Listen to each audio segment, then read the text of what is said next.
আজি আলোচনা কৰিবলৈ লৈছোঁ ক্লাছ 10ৰ ইংলিছ বিষয়ক গ্ৰন্থখন ফাৰ্ষ্ট ফ্লাইট নামৰ গ্ৰন্থখনৰ 4 নম্বৰ চেপ্টাৰ এটা গুৰুত্বপূৰ্ণ কবিতা আমেণ্ডাত ইয়াত লিখা আছে every child feels that she he controls and instructs not to do one say things or another. ইয়াত কোৱা হৈছে যে প্ৰত্যেকজন শিশুৱে অনুভৱ কৰে যে তেওঁলোকৰ কোনো ধৰণৰ আনৰ দ্বাৰা কণ্ট্ৰল আৰু ইনষ্ট্ৰাকশ্যনটো হোৱাটো নিবিচাৰে, তেওঁলোকে স্বাধীনভাৱে জীৱন নিৰ্বাহ কৰিব বিচাৰে।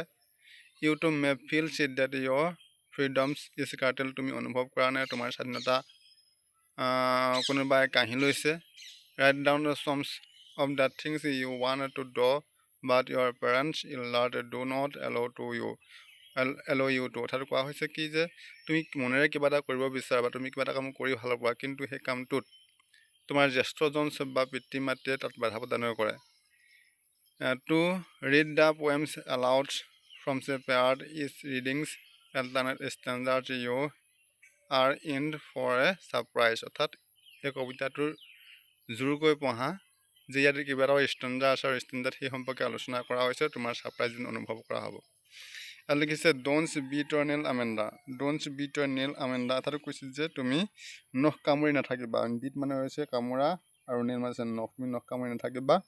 ডোণ্টছ হান্স ইয়ৰ শ্বল্ডাৰ আমেণ্ডা। ডোণ্টছ হান্স ইয়ৰ শ্বল্ডাৰ আমেণ্ডা অৰ্থাৎ তুমি কান্ধবিলাক কোচাই বা কান্ধবিলাক তুমি লৰচৰ কৰি নাথাকিবা।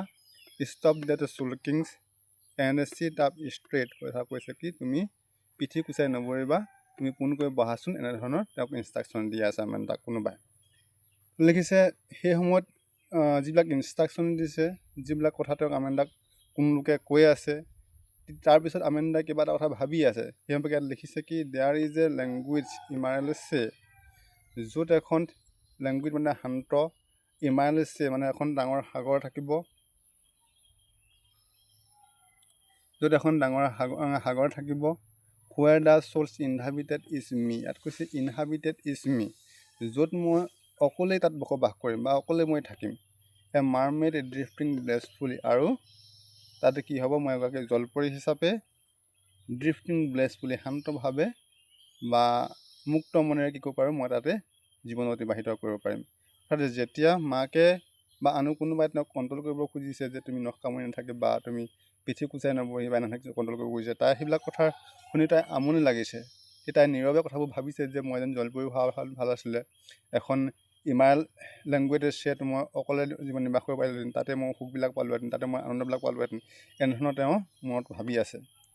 নেক্সট ইয়াত উল্লেখ কৰিছে did your finish your homework Amanda. ইয়াতো কৈছে যে তুমি হোমৱৰ্কবিলাক কৰিলানে আমেণ্ডা। ডিড ইয়ৰ টেডি ইয়ৰ ৰুমছ আমেণ্ডা, তুমি ৰুমটোৰ চফা কৰিলানে আমেণ্ডা। আই ট'ল্ড ইউ টু ক্লিনছ ইয়ৰ শ্ব' আমেণ্ডা, মই যিমান দূৰ মনত আছে মই তোমাক তোমাৰ জোতাযোৰ চফা কৰিবলৈ কৈছিলোঁ, তুমি চফা কৰিলানে আমেণ্ডা। এনেধৰণে তেওঁক পুনৰ আকৌ ইনষ্ট্ৰাকশ্যনে দি আছে কোনোবাই। তেতিয়া আকৌ তেওঁক পুনৰ ভাবিছে, কি ভাবিছে, আই এম এন অৰফেন্স, মই ঘাট মাৰা হোৱাহেঁতেনে ভাল আছিলে। ৰহিমিং দ্য ষ্ট্ৰীটছ, মই ৰাস্তাত ঘূৰি ফুৰিলোহেঁতেন। আই পেটাৰ্ণ চফ ডোজ উইথ মাই হাণ্ডছ বিয়াৰ ফুট, মই পেটাৰ্ণ মানে ছবি অঁকা, চফ ডোজ মানে হৈছে কি ধূলি, মই ধূলিৰ ছবি আঁকিলোহেঁতেন। উইথ মাই হাজ বিয়াৰ ফিট অৰ্থাৎ ভৰিৰ আঙুলিৰ তলুৱাই মই ধূলিত ছবি আঁকি থাকিলোহেঁতেন। The silent is golden, the freedom is sweet, তাতে কি হয় নীৰৱতাবোৰে মোৰ কাৰণে এটা সোণালী সময় হ'লহেঁতেন, গল্ডেন মানে সোণালী সময় হ'লহেঁতেন। দ্য ফ্ৰীডম ইজ চুইট, আৰু স্বাধীনতাৰ মুখ মধুৰ হ'লহেঁতেন বুলি উল্লেখ কৰিছে। নেক্সট উল্লেখ কৰিছে ডোণ্ট ইট ডেট চকলেটছ আমেণ্ডা, অৰ্থাৎ তুমি চকলেট নাখাবা আমেণ্ডা। ৰিমেম্বাৰ ইয়ৰ একনি আমেণ্ডা, মনত পৰিছেনে তোমাৰ যে একনি হৈছিল বা তোমাৰ যে হালমনা হৈছিল। Will you please look at me when I am speaking to you Amanda, অৰ্থাৎ কৈছে কি যে will you please look at me, অনুগ্ৰহ কৰি মোৰ ফালে চোৱা, when I am speaking to you, মই তোমাক কিবা এটা কৈ আছোঁ আমেণ্ডা। এনেধৰণৰ কথাবিলাক সাধাৰণতে কি কৈছে যে আমেণ্ডাক কোনোবা ইনষ্ট্ৰাকশ্যন দি আছে। কি ইনষ্ট্ৰাকশ্যন দিছে যে তুমি চকলেট নাখাবা, তোমাৰ মনত আছে নে চকলেট খালে তোমাৰ হালমনা হৈছিলে। Will you please look at me when I am speaking to you, অৰ্থাৎ অনুগ্ৰহ কৰি তুমি মোৰ ফালে চোৱা, I am speaking to you, মই তোমাক কিবা এটা কৈ আছোঁ। তেতিয়া আকৌ পুনৰ আমেণ্ডাই কি ভাবিছে, আই এম এন ৰাপুঞ্জল, মই ৰাপুঞ্জল হোৱাহেঁতেন ভাল আছিলে। I have not a care, মোৰ কোনো যত্ন নল'লেহেঁতেন।